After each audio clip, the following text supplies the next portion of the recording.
Good morning. I'm Reverend Christina Solari, one of the co-interim ministers here. And today we're celebrating our annual flower ceremony.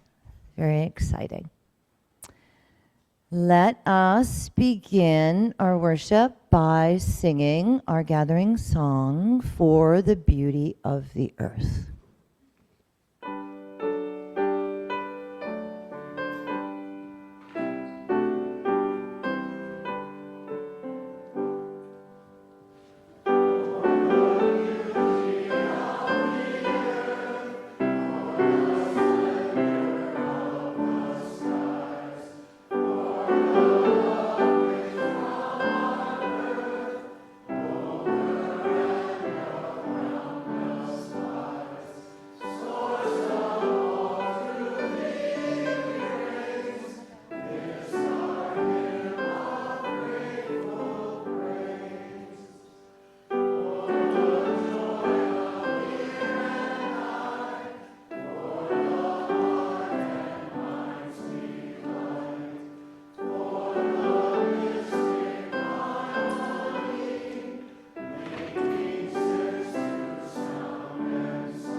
Good morning and happy Pride Month. Welcome to the Champlain Valley Unitarian Universalist Society, CVUUS for short. Whether it is your first service or you have been attending for 40 years, we are happy to have you here today. I am Julia Santerre. I use she, her pronouns. I am the coordinator of religious exploration here at CVUUS, and today I am also the worship associate for this flower communion service. Reverend Christina Solari is our worship leader, and this is her last solo service as one of our interim ministers here at CVUUS. She will be co-leading the service next week along with Reverend Tricia Hart, so we can say goodbye to them then. A special welcome to those of you on Zoom who are watching this later. And if you are in the room and you would like hearing assistance, please see our lovely tech people in the back, and they can help you out with that. We also have various colored cards in the foyer, and the important one to know if you are new is that you can fill out a blue card, and it gives us your contact information so we can stay in touch. Here at CVUUS, we do a land acknowledgement toward the beginning of the service. On this day of flower communion, I am thinking about the land on and in which the flowers grow.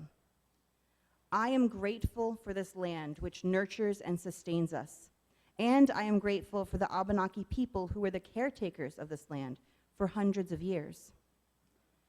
Many indigenous nations, including the Abenaki, practice living in reciprocity with the land and other beings, never taking more than is needed and giving back.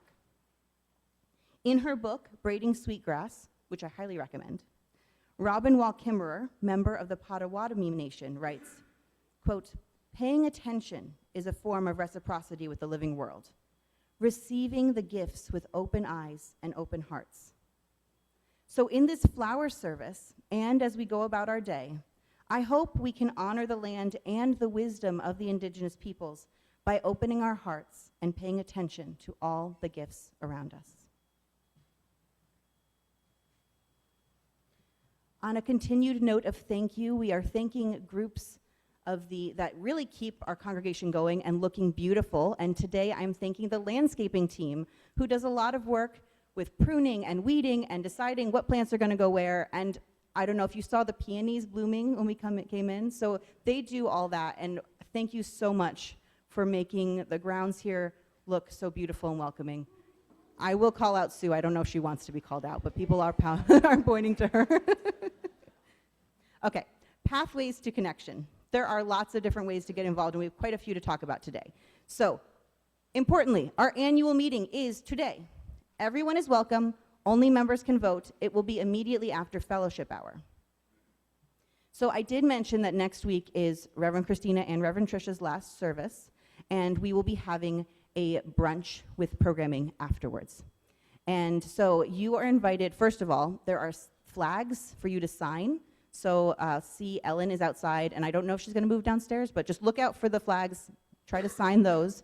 And also downstairs in the fellowship hall, there is a chart where you can sign up for different ways to help. I don't know what they are, but check the chart. Beloved community potlucks are going to be happening this summer with UBU and friends from Zen Mountain Center. They ask you that you bring something to share. It could be food, drink, or music, whatever you have to share. It's on Mondays, the third Mondays of the month from 6 to 8 p.m. So importantly, the first one's coming up soon. It's going to be June 15th. And it will be outside of Flatbread by the falls. So everyone's invited to that. And let's see, I have more.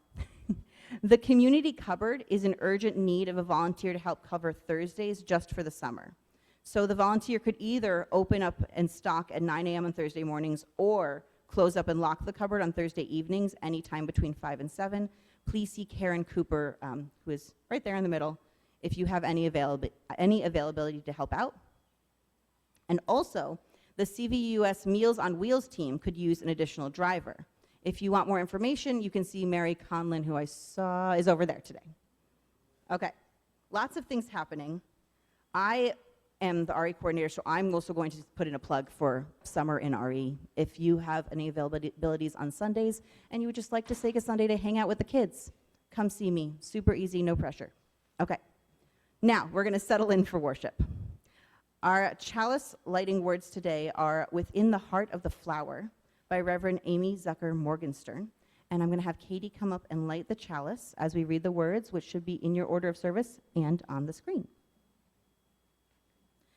Within the heart of the flower, the fountain of beauty within the heart of the community, a fire that warms and dances.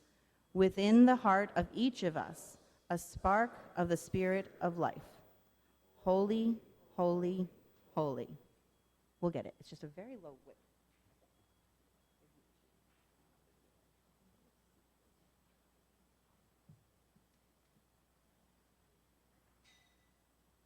Give us a moment. We will make this chalice work.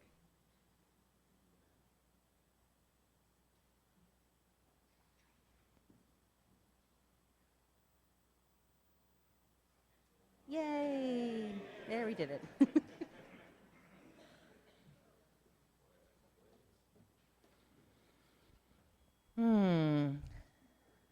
It's good to be here with all of you. It's a little sad, right? So, our call to worship is by Eckhart Tolle from his book, A New Earth. Seeing beauty in a flower could awaken humans, however briefly, to the beauty that is an essential part of their innermost being, their true nature. The first recognition of beauty was one of the most significant events in the evolution of human consciousness. The feelings of joy and love are intrinsically connected to that recognition. Without our fully realizing it, flowers would become for us an expression in form of that which is most high, most sacred, and ultimately formless within ourselves. Flowers, more fleeting, more ethereal, and more delicate than the plants out of which they emerged, would become like messengers from another realm, like a bridge between the world of physical forms and the formless.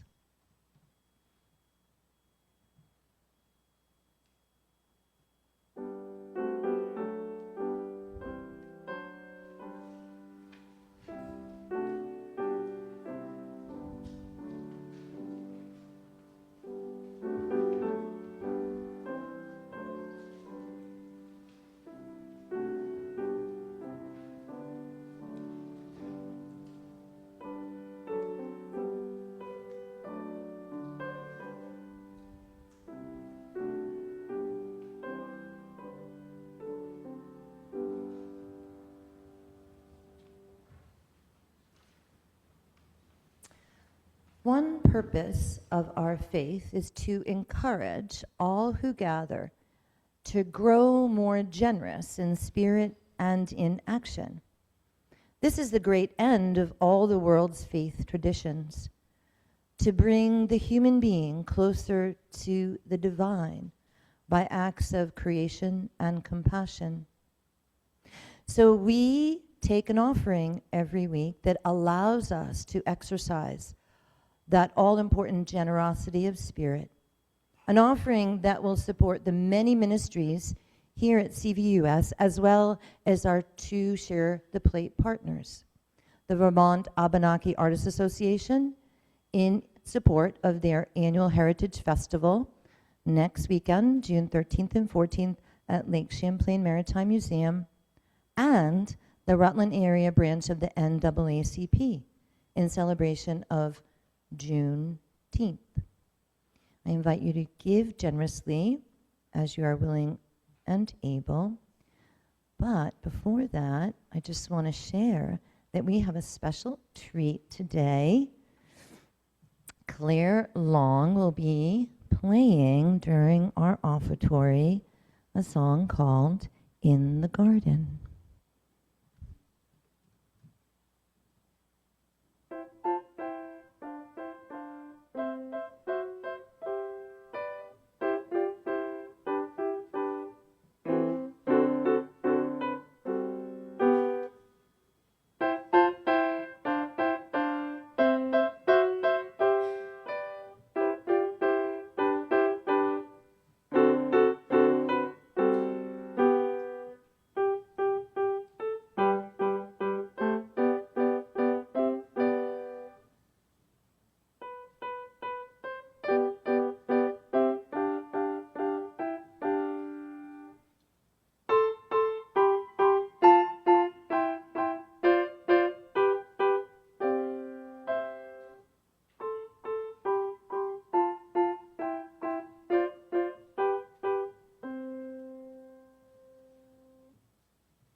Thank you so much for your generosity.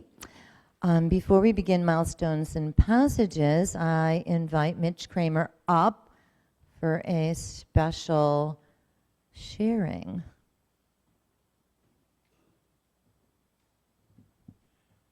Good morning. And thank you, Reverend Christina, for letting me come up here on short notice to share something special with all of you. Last week, if you were here, you saw Jordan Young tell a story about how he had to make a midnight run to sign the membership book in order to be certified as an actual member before he was a delegate. Well, that inspired me to want to tell all of you about the origins of our first membership book. I've never told this story before, and I thought it was appropriate because there are so many new faces, and I'm not getting any younger. Now, many years ago, I was the treasurer of CVUUS. At that time, the treasury consisted of a little tiny checkbook from the National Bank of Middlebury with about $400 in the account. But at that time, we started to decide we needed to do things organizationally. When we first began meeting, we were just a group of people tied together by a unified spirit. Some of the meetings were chaotic, most were interesting, and a few were quite wonderful. But we figured pretty soon that we needed to have a structure. We needed to have officers, we needed to have bylaws, we needed to have members. We needed to have people sign the membership book. But there was no membership book. And since I was the treasurer, my task was to procure a book with blank pages that people could sign. Now, I admit I don't remember where I actually got the book, but I do remember that shortly thereafter, I had to come to a Sunday service and get people to sign the book and declare their membership. But I had a problem. The easiest person to ask to sign the book would have been me. But if you know me, you know that I'm kind of a shy guy. I'm kind of self-effacing, and well, it just didn't seem right that since I obtained the book, I ought to be the first one to splash his name on the first page. So I had to find somebody who was, what's the opposite of shy and self-effacing? Well, I'll tell you how that worked out in a little bit. Today, what I'd like to do is to read to you the names of the people who signed the membership book on the very first day that I did this. It was on October 11th, 1987. Some of the names here are quite familiar, some less so, and some of our friends are no longer with us. And this was a more emotional experience than I anticipated. Some of our friends have passed away, and some have simply gone away. But we remember all of them with love and respect and affection. And I'm going to read their names in the common way that we refer to them, not their, official signature names, which happens. So the first name is a famous non-shy person, Steve Tromulak. followed by Barbara Derrick, Mitch Kramer,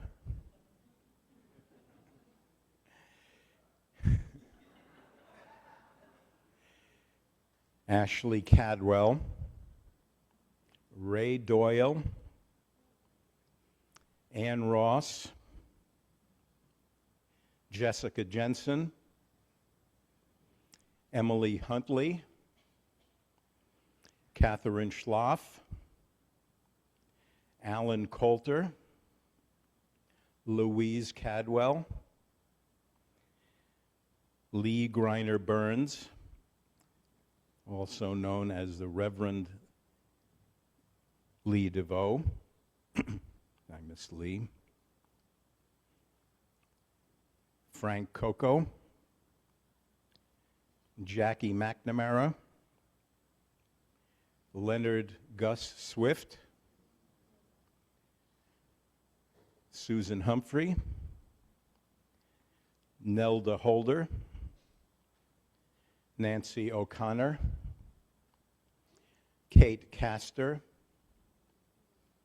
John Leonard, Marion Leonard, Lori Ahern, who is now Lori Borden, and her two children, Colin and Danny, but they were toddlers. They probably didn't sign it themselves.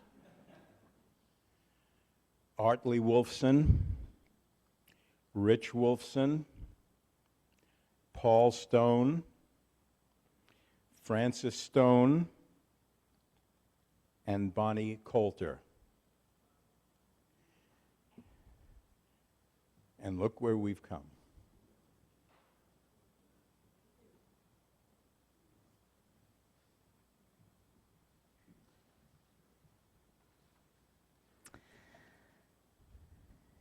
Thank you, Mitch.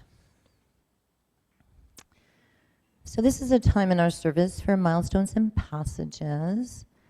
And I just want to say that sometimes people put announcements in milestones and passages because it's an important thing to them. So the first thing is an announcement. And this is from Melissa Hyatt. Big Pride in the Little City for Jen's Pride, Saturday, June 27th. March begins at noon at Virgins Middle High School and ends on the town green. Drag story hour, live music, art fight. Is that right? Okay. Community speakers, games, and face painting. Sounds like fun. June 27th in Virgins. Okay, this is from Jake Lovin. Wishing Jim. Do you know this is going to happen, Jim? Okay. A very special and happy day on his birthday. Over the past few weeks, month, Jim and his husband Bob have become very good friends of mine. Jim, I love listening to your story and spending time with you. I hope today is filled with light, love, and friendship with the people that love you most. You are valued, loved, and appreciated. And thank you for being here. Heart. Also, if you would like to sign Jim's card, please see Jake after the service. A little embarrassing. Happy birthday, Jim. Okay. So these next milestones and passages are a little more serious, right? So I just invite us to take some deep breaths and be in our hearts. So Scott Barksdale wants us to hold his family in care and love as our dad, Stanley Barksdale, is facing health challenges. So let's just send, he's 97, and he's been in good health. So just sending Scott and his family and his dad, Stanley, some love. This is from Marnie. D. Carroll, who's on Zoom with us, is making good progress. She's still at Porter Hospital. Her positive spirits are still strong. She is hopeful. She may be able to return home midweek if things go smoothly. Hi, Dee. Glad you're doing well. This is from Craig Bingham and Beth Diamond. So their brother, known to all as Alpine Begum, died yesterday morning. He was an exceptional man who was dogged by mental illness throughout his life. He leaves behind our 101-year-old mother. Yeah, and 3 brothers. His sense of humor, creativity, and generosity were an inspiration. Safe travels to Alpine, blessed be. And we keep Craig and Beth in our hearts today for their loss. And then Rosalie Cryon, is she on Zoom with us? Rosie's on Zoom. She was going to come here today, but her favorite sibling, Dennis, died of a massive heart attack this morning in Naples, Florida. Yeah. So let's just take a moment to send Rosalie our love through time and space, holding Rosalie.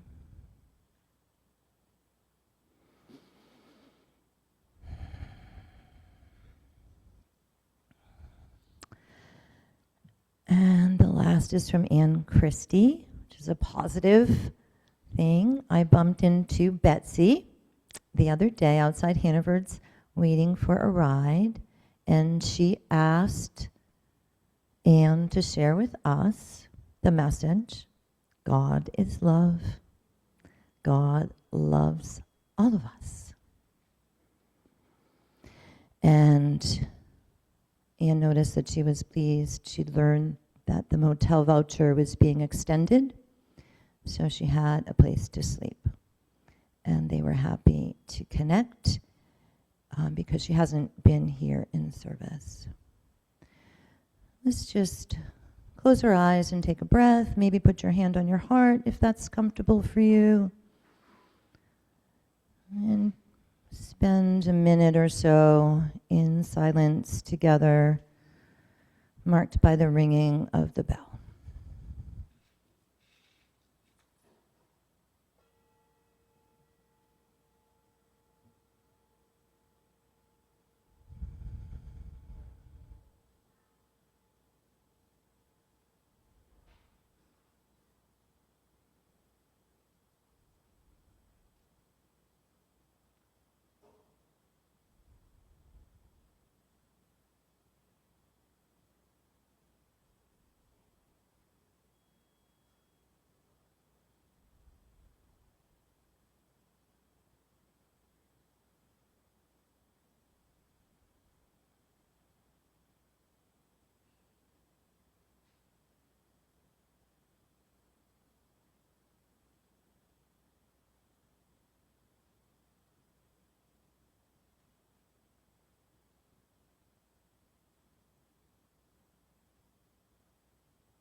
In this sometimes cruel and painful world, flowers remind us that beauty still exists. Beauty persists despite suffering. No matter how much we struggle, no matter how lonely, discouraged, or broken we may feel, winter turns to spring. Darkness gives way to light. And beauty remains a possibility, waiting to be seen. Sometimes when we think about beauty, our minds often move toward physical appearance, the kind of beauty marketed to us to drive consumption and insecurity. In our culture, beauty is often reduced to youth, wealth, or perfection. Some of us have even learned to distrust beauty, dismissing it as vanity or superficiality.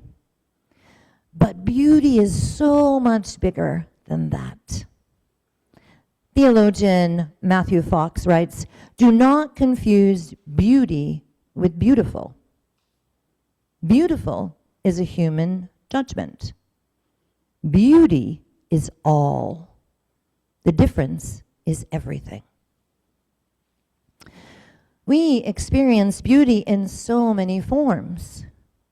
A flower, a piece of music, a stained glass window, a sunset, the smile of a stranger, even a mathematical formula. Where do you find beauty?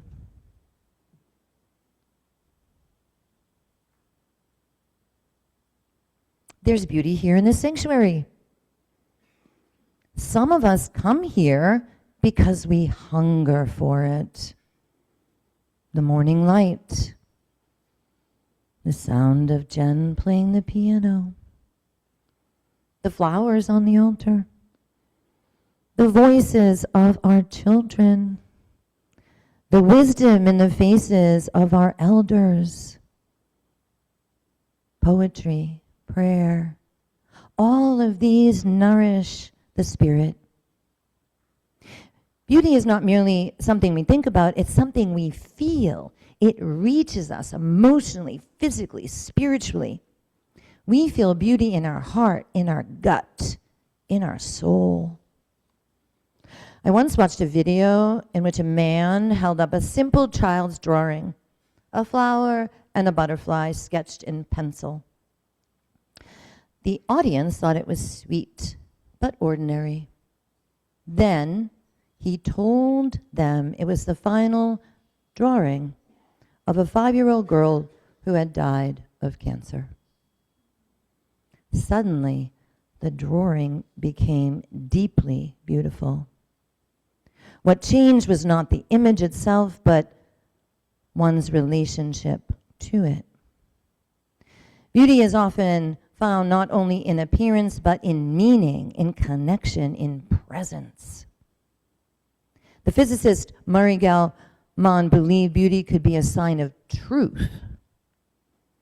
The elegance and simplicity of a mathematical formula could reveal something fundamental about the universe.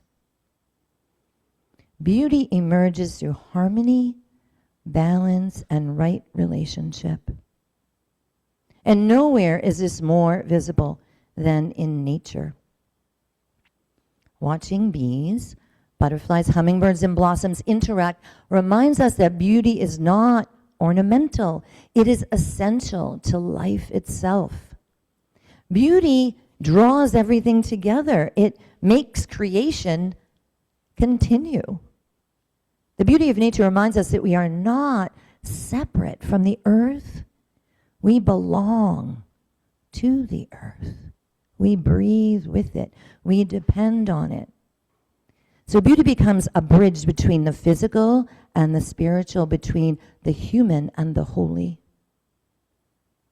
Many theologians understand beauty as a doorway into the sacred. In our darkest moments, when fear, grief, or hopelessness take hold, even a small glimpse of beauty can bring us back into relationship with life. The sound of morning birds, the evening light, a bowl of strawberries, fireflies, a flower. These simple things can call us back from despair and remind us that we belong to something much larger than our own suffering. The Polish teacher Natalia Tulashevich understood this deeply. While imprisoned in a concentration camp during World War II, she spoke shortly before her death. And this is what she said: double hunger is within me. Hunger for holiness and hunger for beauty. I think many of us understand this hunger. We hunger for beauty because beauty helps heal us. It heals the human spirit. It nourishes our heart, mind, body, and soul. Beauty has a power to draw us into right relationship with the world. For me, beauty is about relationship. Beauty doesn't exist in objects or even just in people, but in the interaction between me and something. When I'm fully present, vulnerable, attentive, open, then beauty is everywhere. As Coco Chanel said, beauty begins the moment you decide to be yourself. Our flowers today remind us that beauty lives all around us and within us. Flowers have accompanied humanity across cultures and centuries, in celebration, in grief, in healing, in worship, in ritual, in romance. They speak a universal language. There's a story that the Buddha once gave a sermon in silence, I've always wanted to do that, while holding up a flower. Only one disciple understood, and that disciple responded with a smile. According to legend, that smile became the beginning of Zen. Perhaps the deepest truths cannot always be explained. Perhaps they must simply be experienced. And perhaps flowers are here to teach us how to see. Because if we can see beauty in a flower, maybe we can learn to see beauty in ourselves, in one another, and not the superficial beauty demanded by the world, but the deeper beauty of being fully human and alive and connected. So today, let us remember, we are beauty, each one of us. Not because we're perfect, not because we're successful, not because the world tells us so. We are beautiful because we are part of this living, sacred web of existence.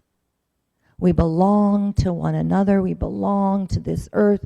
We belong to this great mystery that brought flowers into bloom and brought each of us here into this moment.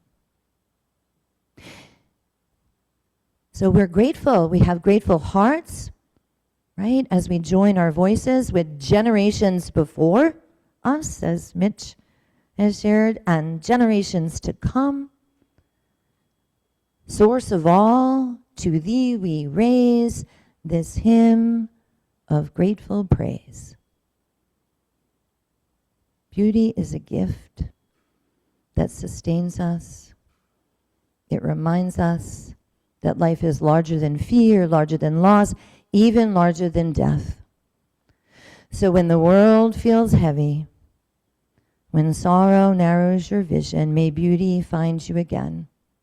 In a flower, in a friend, in a song, in a shaft of morning light.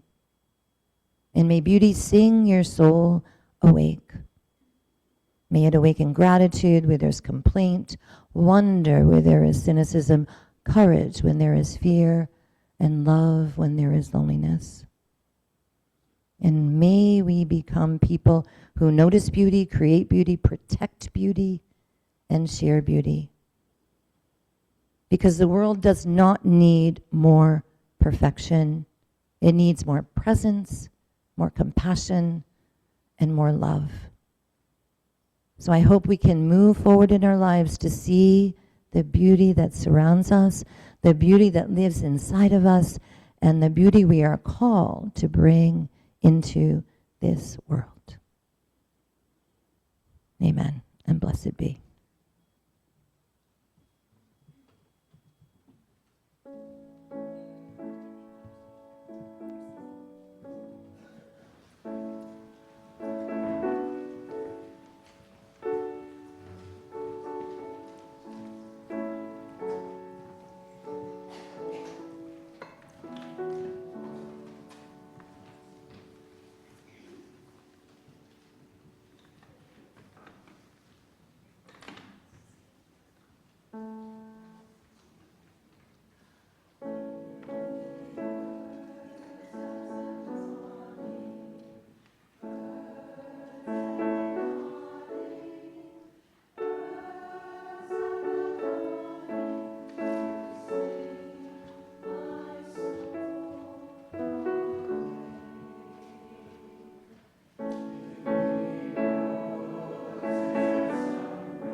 So I'm doing my time for all ages here, and you'll see why when we get into it.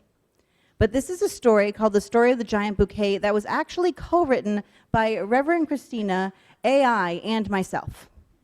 So just to tell you what's happening here. All right, ready? So our story today takes place about 100 years ago in a city called Prague, and I have a picture of it up there. Prague is in Europe, in the country of Czechia, which was Czechoslovakia when our story takes place. It is surrounded by green rolling hills, not all that different from here, although the buildings are older and there are castles. Well, about 100 years ago in Prague lived a minister named Norbert. He was a special minister, different from other ministers in Prague. He believed in the beauty of individuals and in living a life and community rooted in love. Does that sound familiar? He was a Unitarian minister. Norbert loved his church family very much. His church was a special place because the people who came there were all completely different. Some were quiet, some were loud, some were old and some were young. Some loved to paint, some loved to build, some loved to sing. Norbert wanted to create a special celebration to show how happy he was and grateful that everyone was different.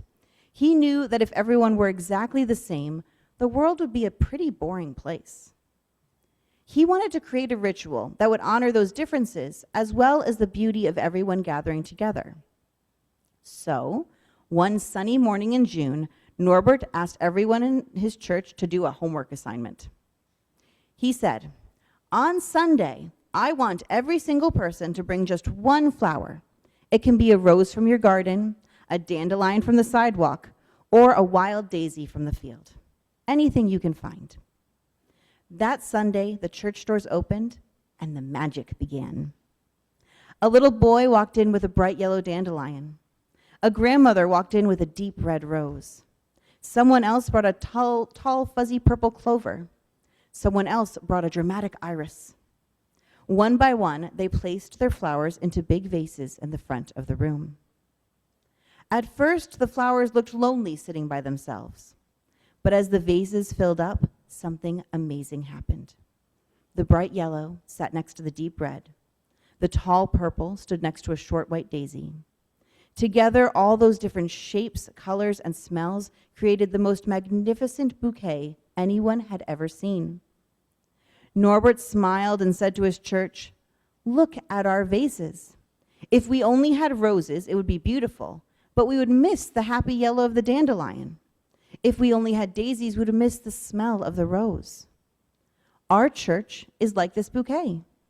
Each one of you is a unique flower, and when we come together, we make something truly beautiful." Then Norbert did the most important part of the tradition.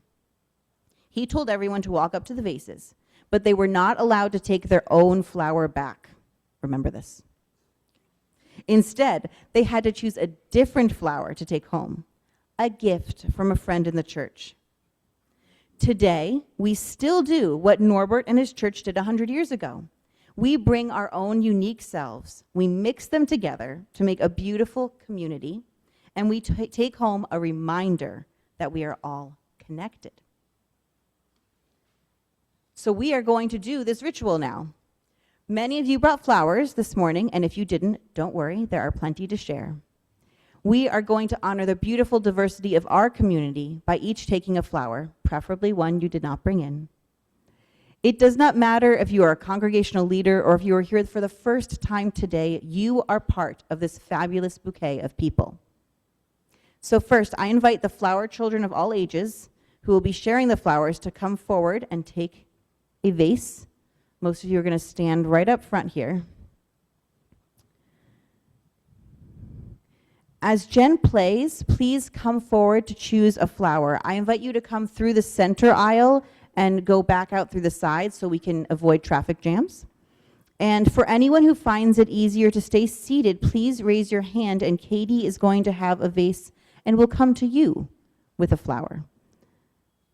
Okay, as we process, please do so in silence and with reverence, reflecting on your unique contribution to this beloved community.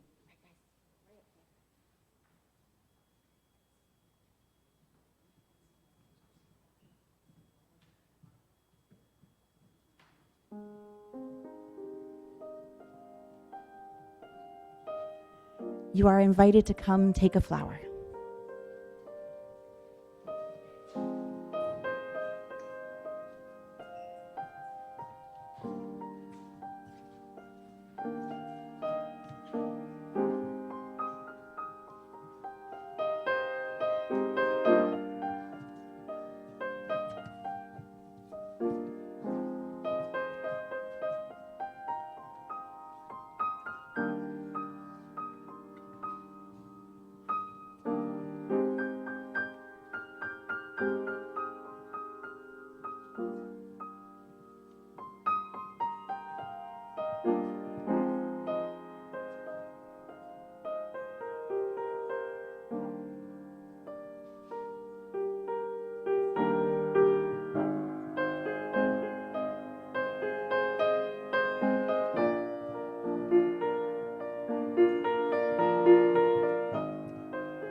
Thorin.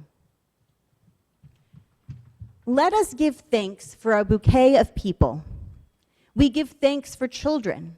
Like tulips and iris, they multiply around us, making the world ever more filled with color, beauty, and new life.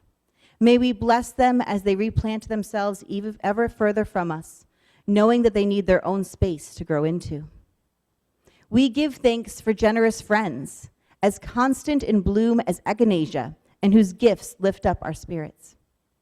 We give thanks for feisty friends, as indomitable as geraniums, and for continuous friends, who, like bittersweet and ivy, hold on and never let go, and can never be gotten rid of. For crotchety friends, as prickly as rose bushes, their beauty a secret that is only discovered through careful gardening. For surprising friends, who at first glance seem dour, and then blossom into joy as quickly as forsythia. For funny friends, as silly as snapdragons, and serious friends, complex as chrysanthemums. For comfortable friends, their gentle presence as soothing as the sweet smell of lilacs. For stormy weather friends who stand by us in hard times, like lily of the valley that cannot be deterred by shade or shadow. For old friends, nodding like sunflowers in the evening time, and young friends coming on as fast as flocks. For friends as unpretentious as dogwood, as persistent as pachysandra, as steadfast as azalea, and who, like snowdrops, can be counted on to see you through the winter and remind you that spring always comes. For loving friends, who wind around us like wisteria and embrace us despite our blights, wilts, and witherings. And finally, for forget-me-not friends, gone but never forgotten. Their beauty lives on in our memories and hearts. For this bouquet of people who brighten our lives each in their own way, we give thanks. Amen. Blessed be. I invite you to rise and body your spirit as we sing our last hymn of the day. And yes, I did not write down the number for me. Oh, there it is. It's 1074 in the Teal hymnal, Turn the World Around.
Our closing words are from American Franciscan priest Richard Rohr.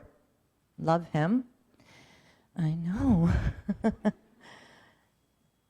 He says, love can flow towards you in every moment, through a flower, in a grain of sand, in a wisp of a cloud, in any one person you allow to delight you. You might be experiencing this flow of love when you find yourself smiling at things for no apparent reason. Please join in sharing our extinguishing words as Julia, love you, Julia, extinguishes the chalice. We extinguish this flame, remembering always to keep love at the center. Let's be still and quiet and enjoy the postlude.